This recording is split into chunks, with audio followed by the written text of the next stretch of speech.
Happy New Year, everybody, from Hoover, Alabama, ahead of a very active severe weather day today. And in fact, I would say a tornado outbreak appears likely across a large section of the Mid-South. I think that the most likely area for those long-track tornadic supercells, northern Mississippi, northwestern Alabama, into middle Tennessee, maybe even a little bit east from there as well as we go through the overnight hours tonight. And you can certainly see the low-level jet just ripping from south to north out here already this morning.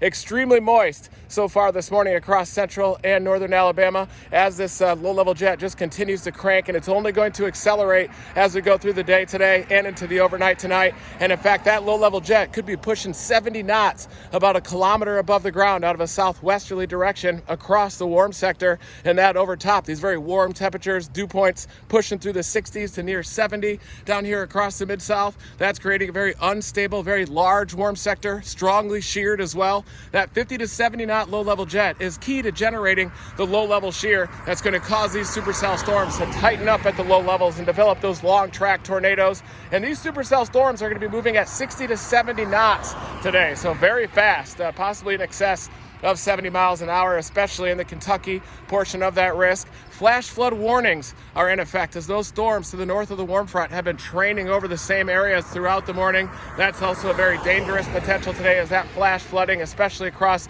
locations like Kentucky, central, southern Kentucky today, as that warm front continues to try to push up into that stable air, reinforced by a lot of precipitation to the north of the warm front.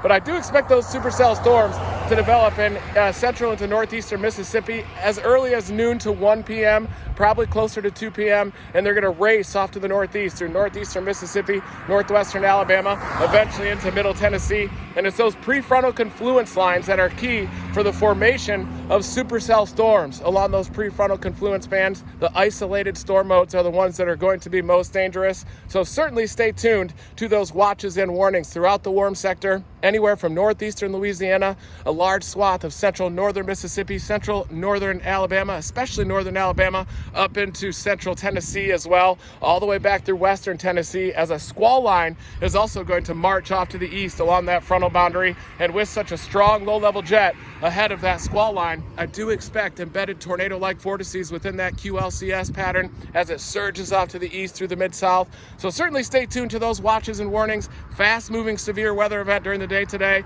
through the overnight tonight. Multiple rounds of severe weather with tornado potential likely across the warm sector.